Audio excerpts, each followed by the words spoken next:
Por gentileza, abra sua Bíblia no livro de Hebreus, na carta aos Hebreus, melhor dizendo, a carta aos Hebreus, capítulo de número 12, verso de número 1. Carta aos Hebreus, capítulo de número 12, verso de número 1. Nós estaremos lendo o verso 1, o 2 e o 3. Amém? Todos encontraram? Sim, glória a Deus. Então, lemos a palavra do Senhor. Portanto, nós também, pois que estamos rodeados de uma tão grande nuvem de testemunhas, deixemos todo o embaraço e o pecado que tão de perto nos rodeia, e corramos com paciência a carreira que nos está proposta, olhando para Jesus, autor e consumador da fé, a qual pelo gozo que lhe estava proposto, suportou a cruz, desprezando a afronta, e assentou-se à destra do trono de Deus. Considerai, pois, aquele que suportou tais contradições dos pecadores contra si mesmo, para que não enfraqueçais, desfalecendo em vossos ânimos.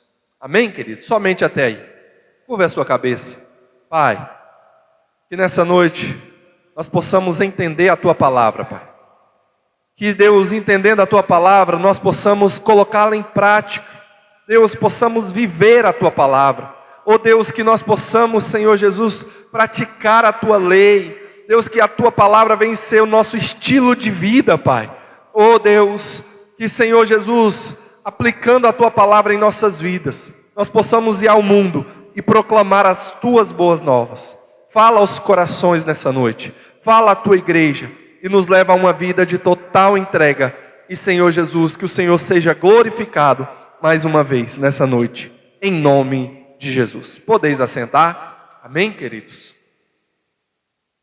Meus irmãos,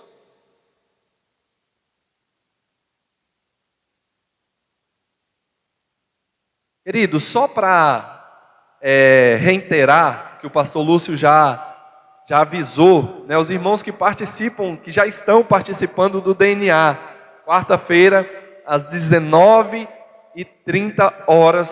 né, essa quarta-feira vai ser numa casa diferente, vai ser lá na casa do nosso diácono Otelino, né, do irmão Otelino, e nós estaremos lá quarta-feira agora.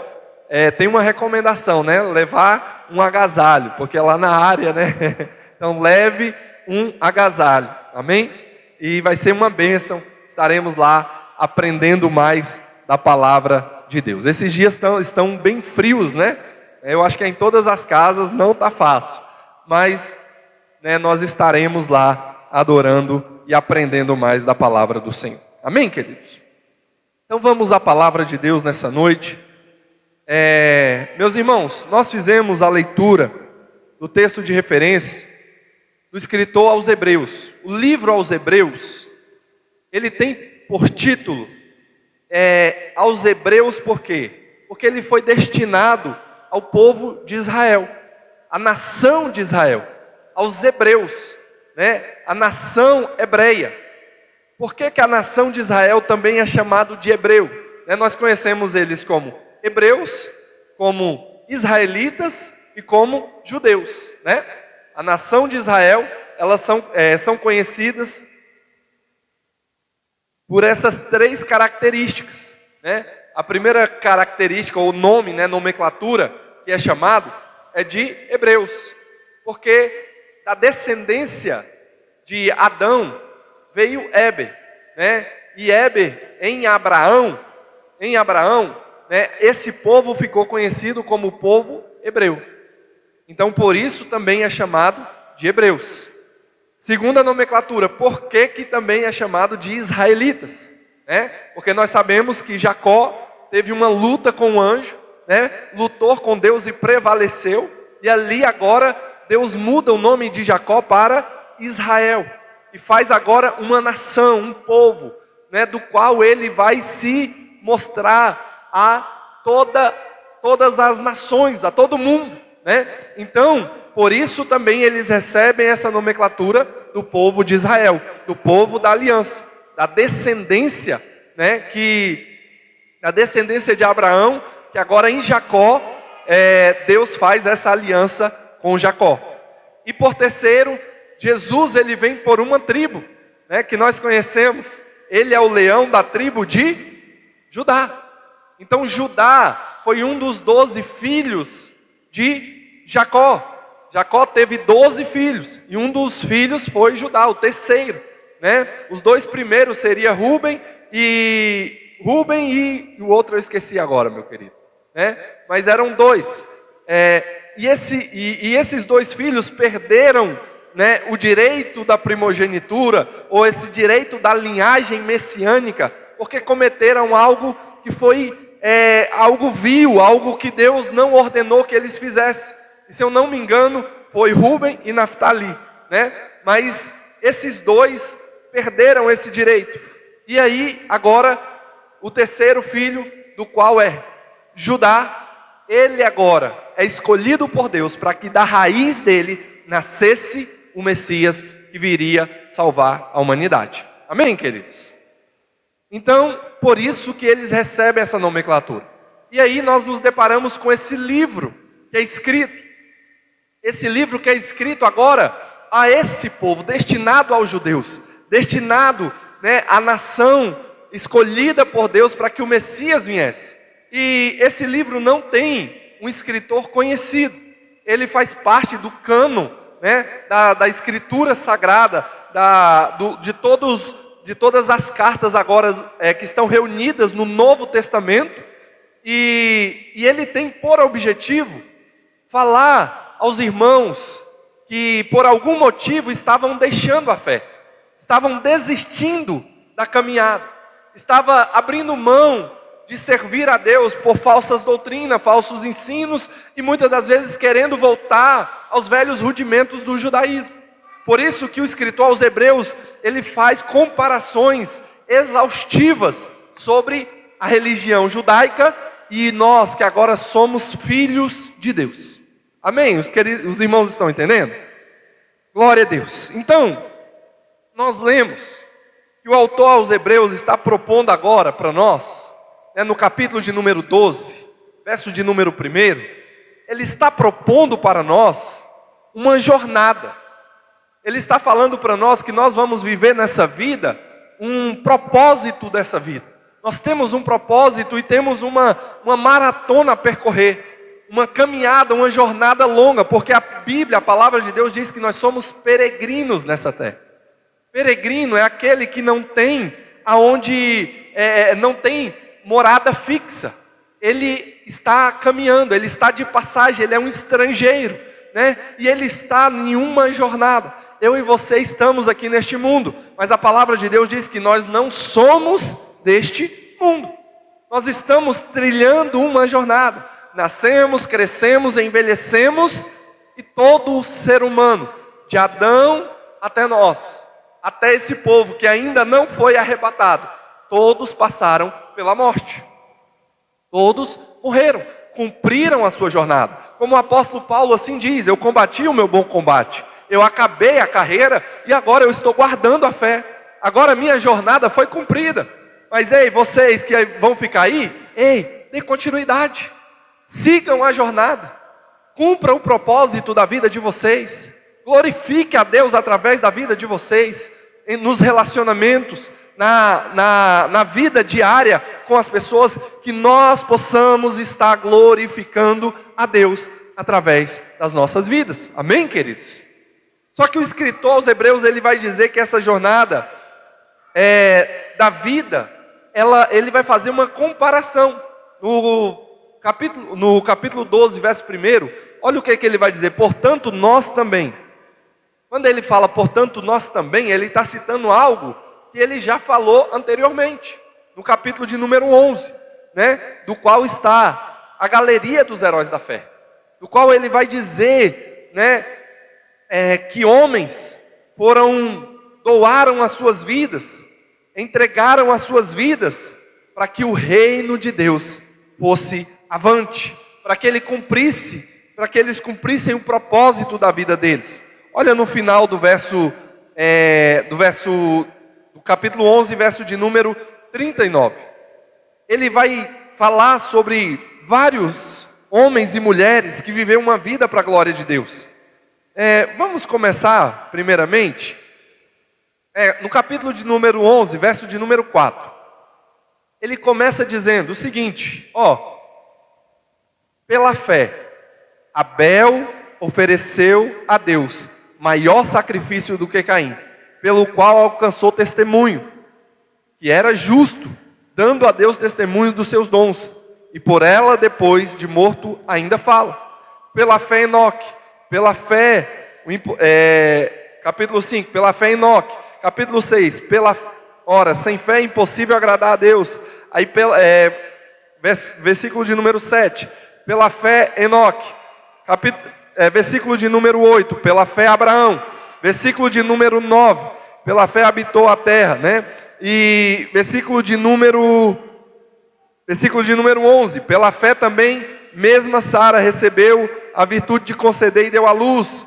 Capítulo de número 12, pelo que também a esse já amortecido, descenderam tantas em multidões, né? Capítulo de número 13, todos estes morreram pela fé. Capítulo de número 14, porque os que isso dizem claramente mostram que buscam uma pátria. Capítulo de número 15, e se na verdade se lembrasse daquele de onde havia saído, teria oportunidade de tornar, né? E aí vai seguir, né? Capítulo de número 17, pela fé ofereceu Abraão. Capítulo de número 18, sendo-lhe dito, em Isaque será chamada a tua descendência. Capítulo de número 23, capítulo de número 22, pela fé José. Capítulo de número 23, pela fé Moisés.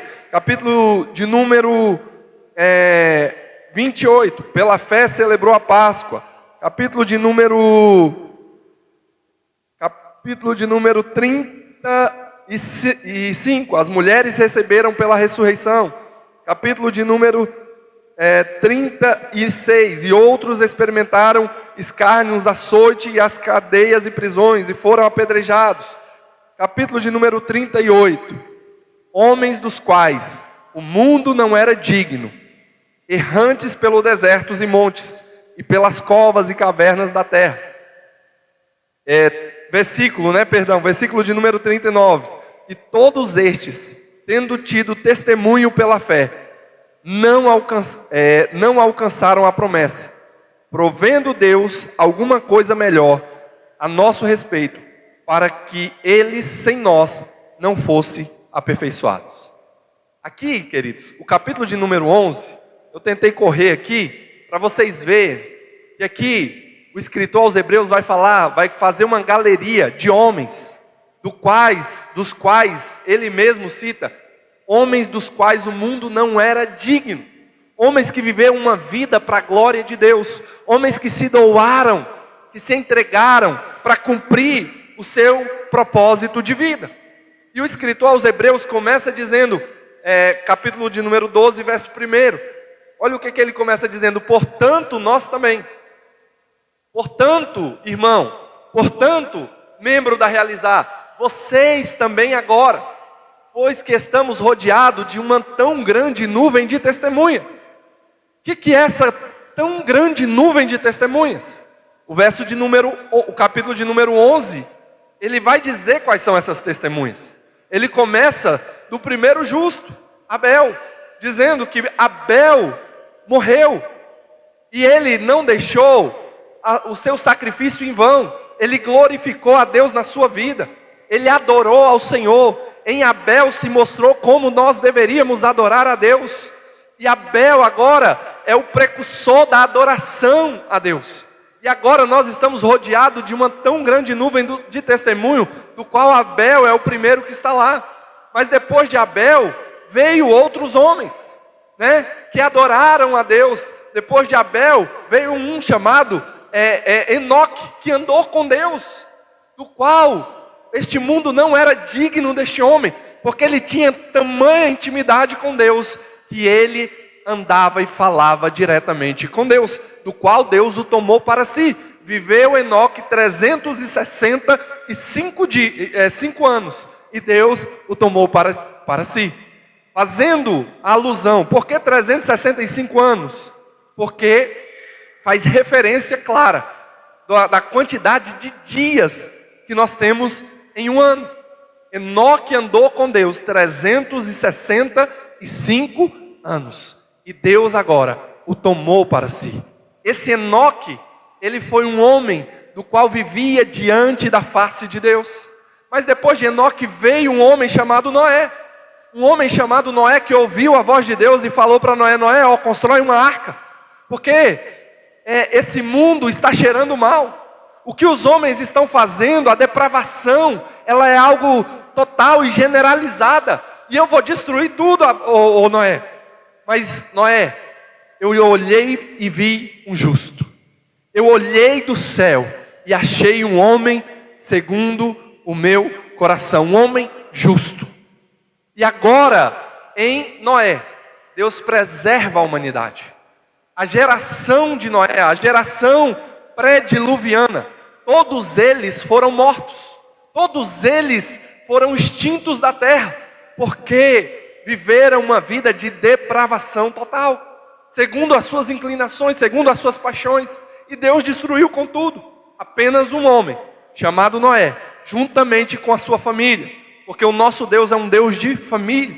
É um Deus que preserva a casa, a aliança, os filhos. E Deus ali, agora, em Noé, salva Noé e mais 7. Noé e mais 7 entram na arca. Noé, sua esposa, seus 3 filhos e suas 3 noras. Agora entra na arca. E Deus preserva aquele povo.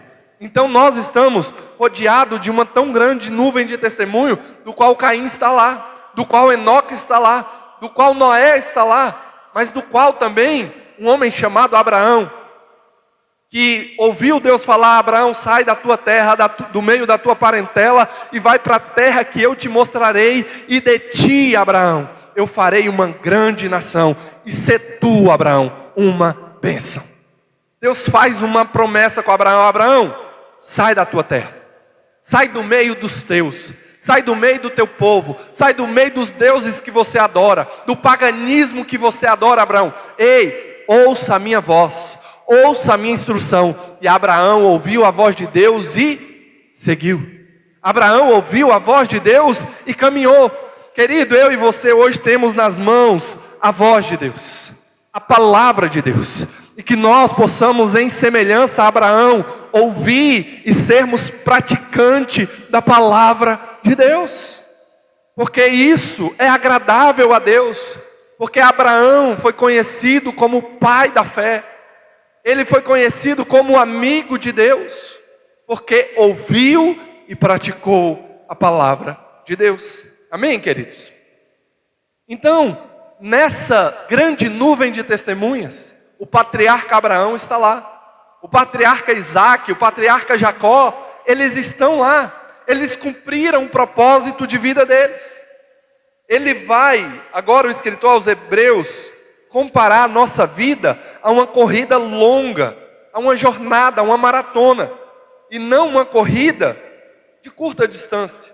Mas ele vai falar que agora nós estamos cumprindo uma jornada, uma maratona. Nós estamos correndo para alcançar um objetivo na vida.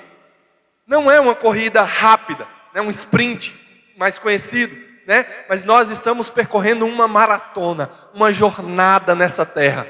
A missionária Patrícia, ela pregou aqui sobre a feira das vaidades, Então nós estamos passando no meio deste mundo, passando no meio dessa feira, do qual nós não podemos se ater com as coisas que ali estão, do qual nós temos um objetivo, temos um alvo e devemos chegar ao nosso destino. Amém, queridos? Então essa corrida é uma corrida proposta não por homens naturais, não é uma maratona feita por uma organização de empresas, por algo que nós vamos ter prêmios humanos. Não, essa corrida, ela é proposta pelo nosso Pai eterno. Ele nos chama para percorrermos esta vida, para exaltar, glorificar e alcançarmos o que Ele preparou para a minha e para a sua vida. Porque todos nós temos um propósito nessa terra. E nós, como filhos, devemos cumprir o propósito do qual o nosso Pai estabeleceu sobre as nossas vidas. Devemos cumprir o chamado, o que Ele projetou para mim e para você, o que Deus projetou para a minha vida, talvez seja totalmente diferente com o que Deus projetou para a tua vida, até porque cada um de nós temos um propósito, mas Deus nos uniu, nos juntou, porque Deus une propósitos, e Ele é um Deus que fez aliança com o povo, e agora eu e você estamos juntos, unidos, para glorificar e exaltar o nosso Deus, porque juntos nós temos um propósito para ser feito nesta terra, amém, queridos? Então você não está aqui na terra de forma aleatória, você não é obra do acaso, como muitos dizem. Deus te chamou, Deus te escolheu, e que eu e você venhamos ser servos bons e fiéis, para cumprir o propósito do nosso Pai. Então o Evangelho é uma inscrição para trilharmos essa corrida de Deus, na proposta de Deus, com as regras de Deus. O Evangelho é a inscrição, do qual agora eu faço parte dessa corrida, e não é uma corrida humana, mas é uma corrida que o meu Deus estabeleceu para a minha vida, né? Uma proposta de Deus, e quem coloca as regras, estabelece as regras dessa caminhada, dessa jornada, dessa maratona, é o meu Pai, o meu Deus, do qual me chamou, me comissionou, nos entregou a responsabilidade de irmos ao mundo e percorrer essa jornada da fé, exaltando, bendizendo, engrandecendo o nome do nosso Pai. Amém, queridos? Então agora uma pergunta que fica para mim e para você nessa noite. Qual corrida você está correndo? Qual a corrida, qual a maratona que você está correndo? A de Deus ou a da carne? A de Deus, a que glorifica e exalta o nosso Pai, ou aquela que alimenta a tua carne? Aquela que te torna escravo do pecado, escravo do vício, escravo da prostituição. Porque o Senhor Jesus nos trouxe nessa terra para nós sermos livres. Ele nos liberta. Ele tem poder para fazer maravilhas e milagres nas nossas vidas. E eu e você somos livres em Jesus Cristo. O pecado não pode te aprisionar, o vício não pode te aprisionar, as ofertas e banquetes do inimigo não podem te aprisionar, porque você é um filho e uma filha de Deus, livre em Cristo Jesus. Então devemos percorrer a corrida de Deus. Lembra da história de Jacó? Jacó, enquanto corria a sua corrida, ele quebrava a cara. Jacó, ele queria receber a primogenitura. O que ele fez? Enganou o irmão. Só que o irmão ficou bravo com ele depois. Depois ele engana o próprio pai. Em conluio com sua mãe, engana o pai. E ali o irmão agora o persegue para o matar. E Jacó agora tem que sair fugido. E Jacó vive correndo para se dar bem. Quando ele chega lá na casa do seu tio, né, ele agora quer enganar o seu tio. E ele engana Labão, mas Labão também engana ele. Então eles trocam ali, né, de alguma forma ele recebe o troco da vida. Porque tudo que o homem plantar, certamente ele colherá. E ali agora, Jacó, mesmo assim, Jacó ainda continua querendo se dar bem. E aí ele volta. Mas Jacó agora vai ter um encontro com Deus. E eu gosto muito dessa passagem, querido. Porque Jacó é o homem correria. É aquele que fala, eu vou conquistar. Eu nasci para dar certo. Eu vou realizar todos os meus sonhos. É eu que vou ser abençoado. Se as pessoas ficam aí dormindo, o problema é delas, porque eu vou resolver a minha vida. É aquela pessoa que quer resolver tudo na força do seu braço. Acha que é tudo do jeito dela. Ei, querido, quanto nós estivermos vivendo assim, nós estamos vivendo para os nossos próprios deleites. Jacó era esse homem da correria. Só que lá, na hora que ele deita ali, e na hora que no Val de Jaboque, né, do qual o anjo aparece para Jacó, e agora Jacó luta com o anjo. Jacó luta com o anjo, a Bíblia fala que ele prevalece. Só que Deus fala, eu vou te abençoar, Jacó. Eu vou te abençoar. Mas primeiro, a tua correria, as tuas pernas vão ser tocadas. O anjo coloca uma marca em Jacó. Jacó agora fica manco. Porque Jacó não é a sua correria, não é no seu tempo, é no meu tempo, é no meu propósito. Então agora Jacó vai viver debaixo da corrida do qual Deus estabeleceu sobre a vida dele. Do qual eu e você agora devemos viver uma corrida não segundo as nossas expectativas, mas segundo o propósito do nosso Deus. Tem uma arquibancada observando a nossa trajetória, a nossa correria. Olha o que o texto diz: pois que estamos rodeados de uma tão grande nuvem de testemunhas, deixando todo o embaraço. Jacó está nos observando. Moisés está nos observando.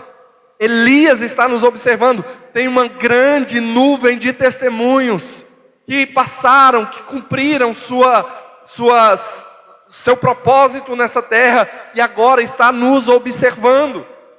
Tem uma arquibancada, uma nuvem de testemunha, torcendo, olhando e avaliando a nossa corrida, dizendo: ei, irmãos, força, coragem, determinação. Olhem para o meu exemplo lá, quando eu não estava alinhado com o propósito de Deus. Ei, tomam minha vida como exemplo, porque Deus deixa esses homens, do qual o mundo não era digno, para que eu e você pudéssemos aprender com eles, para que eu e você pudéssemos trilhar o caminho do qual o Senhor nos chamou para trilhar. Olha o caminho de José, olha o caminho de Moisés, homens que doaram a sua vida, que se entregaram por amor a Deus, e eles estão nos olhando e nos incentivando, dizendo: vai igreja, vá avante, vai Cris, vai Telino, vai Lúcio, vamos vencer essa corrida, essa jornada, porque Deus nos colocou juntos, para juntos chegarmos no céu de glória. Amém, queridos? Tem uma corrida. Quando começa com, portanto, temos que olhar para o texto anterior, do qual eram esses homens, do qual Hebreus 11 vai falar. Abel foi o primeiro a ir para essa arquibancada, Enoque também, Noé também. Hoje quem está na pista para correr sou eu e você. Eles já trilharam o caminho deles. Agora quem está na pista, quem está na jornada da vida, sou eu e é você. Então hoje nós devemos entender que nós temos uma responsabilidade de cumprir o propósito eterno de Deus através das nossas vidas. É uma corrida de revezamento. O bastão está agora nas nossas mãos. Eles passaram o bastão, dizendo agora: vocês, igreja, você é o agora. Você não é o ontem. Você não é o futuro. Você é o agora. Semeie. Discipule.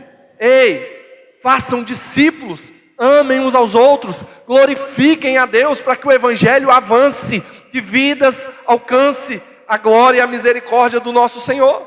Nós olhamos para a história: Abel, Enoque, Noé, Abraão, Isaac, Jacó, José, Moisés, Josué, os juízes, finalizando em Samuel.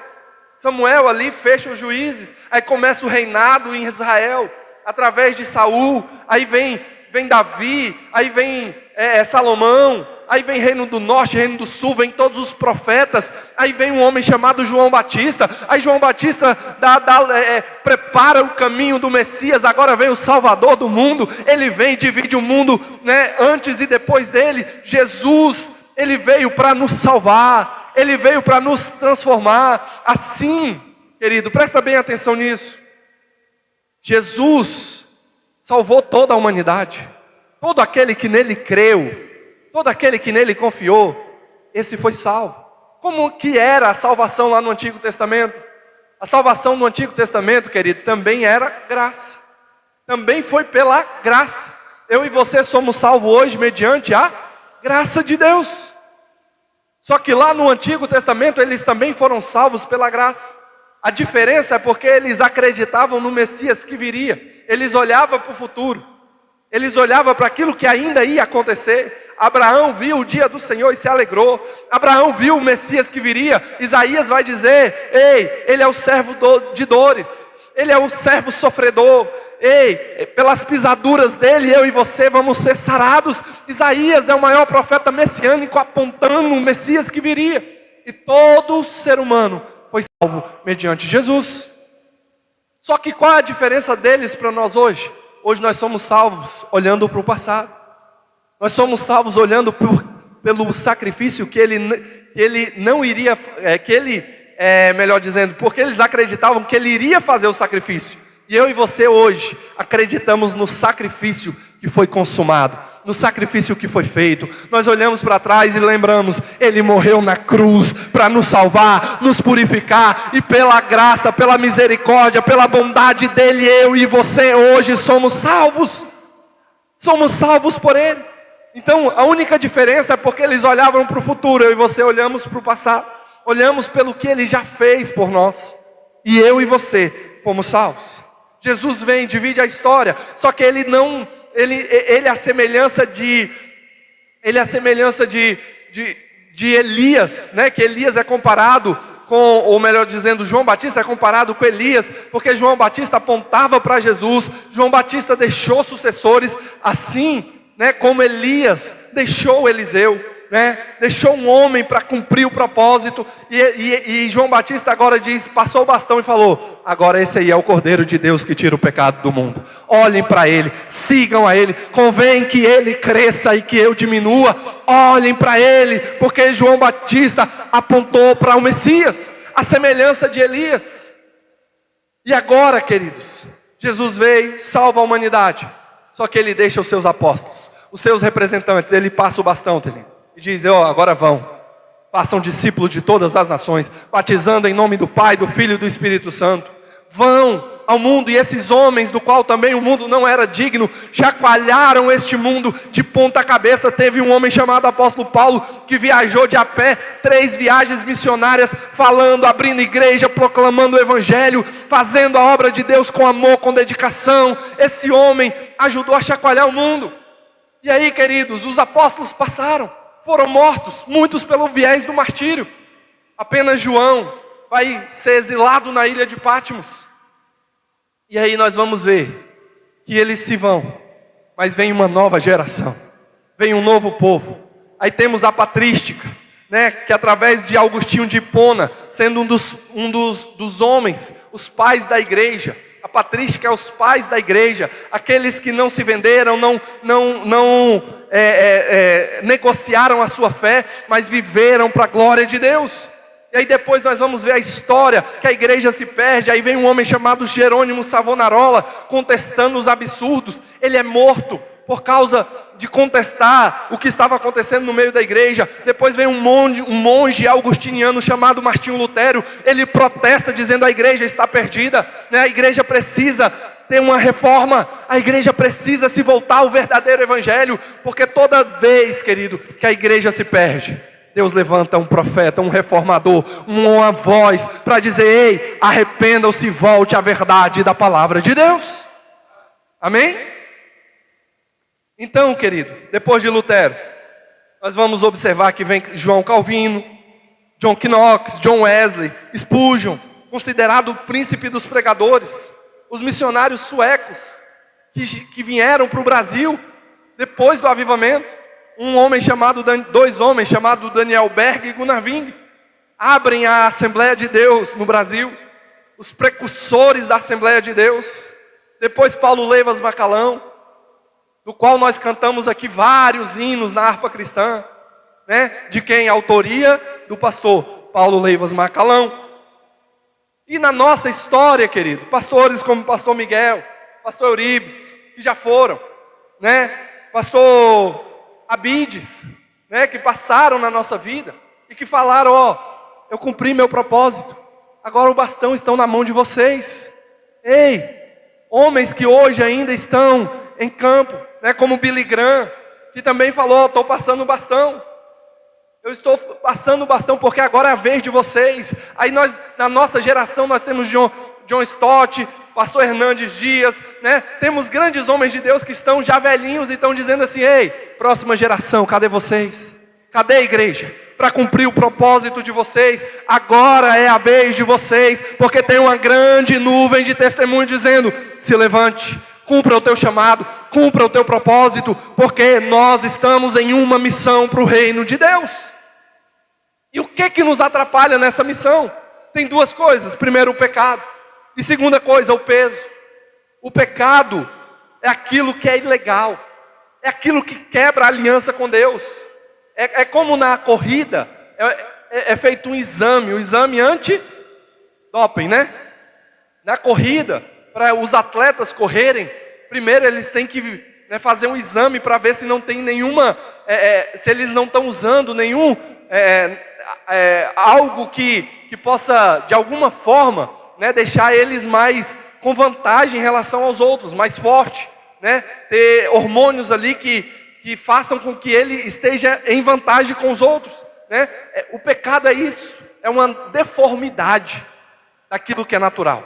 O pecado deforma o que Deus criou, Então, que nós possamos olhar para Jesus e falar: Senhor, nos limpa e nos purifica do pecado, para que nós venhamos correr com fidelidade, com amor, com ousadia, a carreira que nos está proposta. Venhamos estar firmes e constantes, não venhamos olhar para as dificuldades, para as lutas, que venhamos ser atletas de alta performance para o reino de Deus. Corrermos com amor, com dedicação, fazendo a vontade de Deus. Só que no meio do exame antidoping, às vezes você quer colocar uma mochilinha nas costas, colocar um peso nas costas. O que vem a ser esse peso? Esse peso é uma mochila que eu e você colocamos, que tem coisas na vida que não são pecado, não é proibido, mas que tem tomado o nosso tempo com Deus. Querido, é proibido, A pergunta não é se é ou não pecado. O que nos atrapalha de correr mais rápido? O que você pode fazer para acelerar para o reino de Deus? Porque às vezes você está com peso nas costas, e o Senhor Jesus vai dizer: lancem sobre mim todo o vosso peso, lancem sobre mim o vosso fardo, tomem o meu jugo, porque o meu jugo é suave e o meu fardo é leve, que nós possamos despir do nosso jugo, do nosso peso, e pegar o peso de Jesus, porque é leve, é suave. Eu e você vamos vencer, porque Ele venceu. O que o servo mau ele fez? Olhando para a palavra de Deus, ele enterrou o seu talento. Quando nós olhamos para a palavra de Deus, Jesus vai falar que teve o servo bom e fiel. O servo bom e fiel é que ele recebeu talentos e ele produziu. Ele aumentou os seus talentos. Só que o servo mau, ele só enterrou. Meu irmão, é errado enterrar? Não é errado, meu irmão. Não é errado enterrar. Ele não pegou o talento dele e jogou no tigrinho. Ele não gastou com uma prostituta. Ele não enterrou, ele não gastou em jogos. Ele fez algo ilegal? Não. Ele só não correu a sua corrida. Ele só não multiplicou aquilo que o seu Senhor colocou em suas mãos. A proposta para ele era só para não pecar, mas é avançar com o reino de Deus. Deus não falou para mim e para você apenas para não pecar, mas para nós avançarmos, irmos além, cumprir o nosso propósito, Então, que nós venhamos cumprir, que nós venhamos nos doar, e que o nome do Senhor seja glorificado em nossas vidas. Muitas das vezes, não é errado assistir filme, assistir série, ficar no celular é errado, querido. Você olhar no celular não é errado. Assistir um filme é errado. Ir num campo de futebol, assistir o seu time, é errado. É errado torcer para um time? Depende. Se for o Vasco, se for a Argentina e hoje, cuidado, Mas não é errado. Não é errado.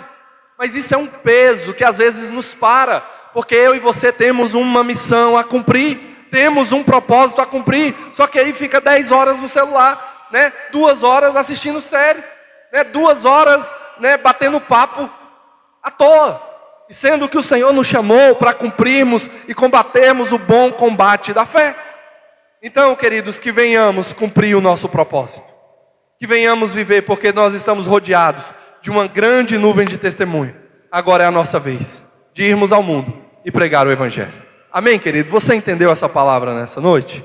Se coloque de pé, por gentileza, aplauda o nome do Senhor Jesus, porque a Ele toda a honra, a Ele toda a glória e toda a adoração. Oremos ao nosso Deus. Pai, obrigado por esse momento. Pai, obrigado por este culto. Obrigado pela tua igreja, pelos teus filhos. Pai, obrigado porque o Senhor tem cuidado de nós. Que o Senhor continue nos guiando, nos fortalecendo, para que venhamos ir ao mundo e proclamar as tuas boas novas. Toma a tua igreja em tuas mãos. Dê uma semana de paz, uma semana de bênçãos, uma semana de vitória, e que nós venhamos viver os teus propósitos eternos. É o que nós oramos a ti e te agradecemos.